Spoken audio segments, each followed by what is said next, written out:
Hi friends, welcome back to my channel. Mushroom வச்சு chapati, dosa, white ரைஸ்னு எல்லாத்துக்குமே set ஆகிற மாதிரி ஒரு ரெசிபி எப்படி செய்யுதுன்னு பார்க்கலாம்.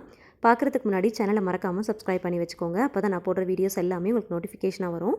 நீங்களும் உடனே செக் பண்ணி பார்த்துக்கலாம். ஃபஸ்ட்டு இதை செய்கிறதுக்கு ஒரு கடாய் வச்சுக்கலாம். இதில் கொஞ்சமாக ஆயில் ஊற்றிக்கோங்க. ஆயில் கொஞ்சம் சூடானதும் கொஞ்சமாக சோம்பு சேர்த்துக்கலாம். ஒரு அரை ஸ்பூன் அளவுக்கு மட்டும் சேர்த்துக்கோங்க.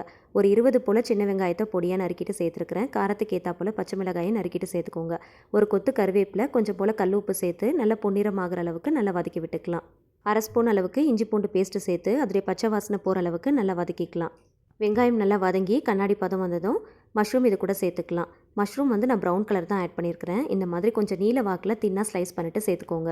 ஒயிட் மஷ்ரூமில் கூட நீங்கள் இதை செஞ்சு பார்க்கலாம். ப்ரௌன் கலர் மஷ்ரூம் கிடச்சிச்சு அப்படின்னா ட்ரை பண்ணி பாருங்கள். டேஸ்ட் ரொம்ப நல்லாயிருக்கும், ரொம்ப ஹெல்த்தியும் கூட. மஷ்ரூம் வாஷ் பண்ணும்போது கொஞ்சமாக அரிசி மாவு இல்லைனா கடலை மாவு இந்த மாதிரி ஏதாவது ஒரு மாவு போட்டு தேய்ச்சி வாஷ் பண்ணிங்க அப்படின்னா நல்லா சுத்தமாக வாஷ் பண்ணிடலாம்.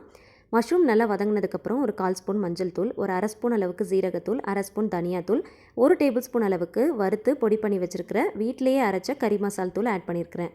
கறி மசாலா தூள் வீட்டில் எப்படி ரெடி பண்ணலாம் அப்படிங்கிற ரெசிபி உங்களுக்கு வேணும் அப்படின்னா கீழே கமெண்ட்டில் கேளுங்க, கண்டிப்பாக ஷேர் பண்ணுறேன். இப்போது இது கொஞ்சமாக மூழ்கிற அளவுக்கு மட்டும் தண்ணி ஊற்றிக்கலாம். ரொம்ப அதிகமாக சேர்க்க தேவையில்லை. மஷ்ரூம் வேகும் போது கொஞ்சமாக தண்ணி விட ஆரம்பிக்கும். அதனால் கொஞ்சமாக சேர்த்துட்டு நல்லா மிக்ஸ் பண்ணிக்கோங்க. உப்பு காரம்லாம் கரெக்டாக இருக்கான்னு செக் பண்ணி பார்த்துட்டு மூடி போட்டு ஒரு 10 நிமிஷத்துக்கு மீடியம் ஃப்ளேமில் நல்லா வேக விடுங்க. கொஞ்ச நேரத்துலேயே பார்த்தீங்கன்னா நல்லா திக்காக ஆரம்பிச்சிரும். இப்போ அப்படியே ஓப்பன் பண்ணிவிட்டு ஓப்பன் பேன்லேயே வச்சு நல்லா மிக்ஸ் பண்ணி விடுங்க. ஒரு 3லேருந்து 4 நிமிஷம் வரைக்கும் மிக்ஸ் பண்ணாலே போதும். மிச்சம் இருக்கிற தண்ணி எல்லாமே நல்லா ட்ரை ஆக ஆரம்பிச்சிரும், நல்லா திக்காக. இதை நீங்கள் சப்பாத்தி, தோசை, ஒயிட் ரைஸ்னு எல்லாத்துக்குமே சர்வ் பண்ணிக்கலாம். டேஸ்ட் ரொம்ப நல்லாயிருக்கும். கடைசியாக ஸ்டவ் ஆஃப் பண்ணதுக்கப்புறமா நறுக்கின கொத்தமல்லி இலைகள் சேர்த்துட்டு நல்லா மிக்ஸ் பண்ணிவிட்டு சர்வ் பண்ணிக்கலாம்.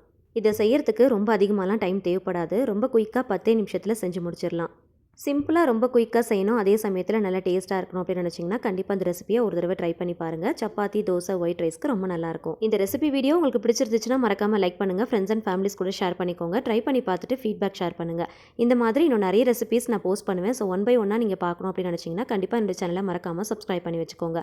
கூடவே இருக்கிற பெல் ஐக்கனையும் கிளிக் பண்ணிக்கோங்க. அப்போ தான் நான் போடுற வீடியோஸ் உங்களுக்கு நோட்டிஃபிகேஷனாக வரும். தேங்க்ஸ் ஃபார் வாட்சிங்.